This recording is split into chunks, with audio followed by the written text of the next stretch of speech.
Guys, I'm not gonna lie, the best kind of sports manga is not basketball, it's not football, it's not the other football, it's not baseball, it's not none of that, it's boxing. Super cool boxing. And today, I'm gonna explain why there's just no kind of sports manga that matches up to boxing. I really wanted to make this video because recently I started a manga called Hajime no Ippo, which is pretty fun so far, and is also mad long. But reading it is reminding me of like so many other mangas that I've read that I love that also focus on boxing, such as Ashita no Joe, and also one of my favorite manhwas, which is called The Boxer. This made me wonder, what exactly makes me love these boxing mangas so much, and what makes them so good when I've never even watched a real boxing match before, besides the Jake Paul and Mike Tyson fight. But that's not even really a real boxing match. That was just something else, bro. One thing that really separates boxing manga from other sports manga is the one-on-one aspect. Usually, a sports manga will have two teams against each other, and although most boxers have coaches and people who support them, once they step in the ring, it truly is just them and their opponent, which makes the matches so interesting, and it just stands out a lot more compared to most other team-based sports mangas. This is great for the characters too, because it truly allows them to like shine, and it allows us to just enjoy and focus on two characters in a match. With most team sports mangas, it's usually just a couple members of each team that actually get their characters fully fleshed out. But in boxing manga, you only got two characters each fight that you gotta focus on, so almost every competitor gets a good focus, good characterization, good story, and all of that, which really lets us explore the characters more and makes boxing mangas really fun. Another great thing is the fact that sports manga combines two of my favorite things to see in manga. It is sports and it is also fighting. Like, what more could you ask for, bro? Both those things are so interesting. This does bring the question of why boxing though, because there are a lot of other combat sports out there, and much more popular ones too, with MMA being a lot bigger than boxing for the most part nowadays.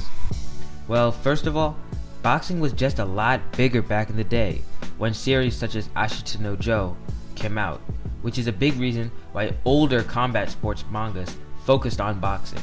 This likely led to a lot of later authors to be inspired by these previous authors to continue like the train of great boxing mangas. In my opinion, boxing manga is just the most entertaining combat sport for manga to have, regardless of anything else.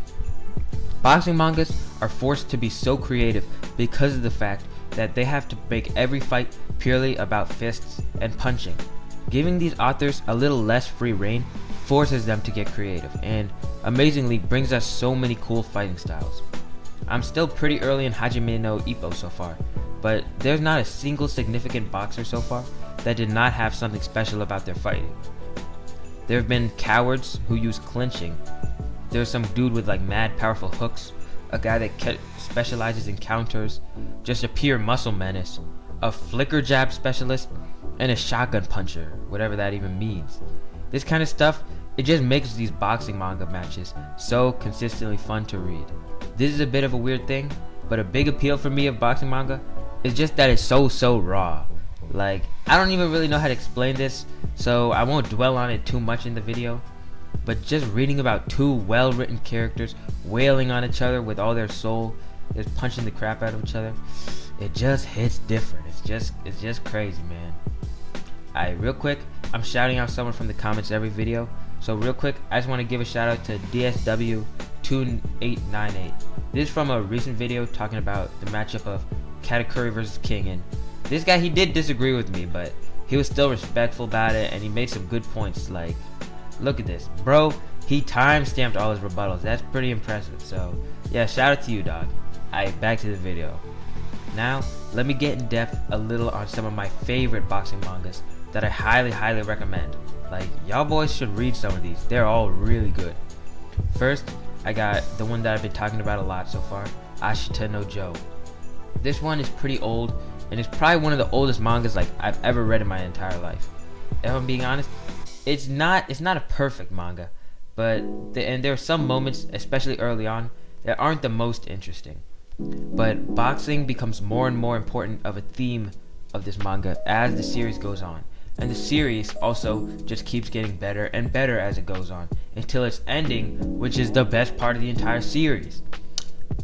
Of course, I'm not going to spoil it, but let me just say, Gangos, it is super good. And it's a perfect conclusion to everything that each fight in the manga had been building up to, so you should for sure peep that one. Now let me talk about one of my favorite manhwas of all time, which also focuses on boxing, and the series is called The Boxer, which is not too subtle about the focus of the series, but trust me, it's good. It's got like the overpowered MC thing, which is kind of common in manhwas, but this is way better done than most of the time. And he's got some mental problems, and he's basically just steamrolling through the championships of every weight class. Like he's doing a title fight for featherweight, and then middleweight, and then heavyweight, or whatever. This becomes interesting because each defending champion of each weight class has so much interesting things to their character, which always makes it so hard hitting to see them get dookied on by the MC, who's just a pure beast. The ending of this manhwa is also super good, and there's some pretty cool bonus stuff to this manhwa because it kind of ignores the MC near the end and focuses on two side characters from super early on in the series, like a bully from the classic bully setup and then the victim from the classic victim setup. But then they build on this really well and create a cool character dynamic and a really cool final boxing match. Finally, I want to recommend a manga that isn't even completely focused on boxing, but it's got some really cool boxing elements, called Rainbow. This is a manga more about life and the best characters that you will ever read about in a realistic setting. It just makes everything so hard hitting. It's such a raw manga, and some of the characters get into boxing, which is why I thought I ought to at least mention Rainbow while I'm here, you know? It's really good, bro, trust me. I subscribe if you're down, because I'm trying to get monetized. I see y'all, boys.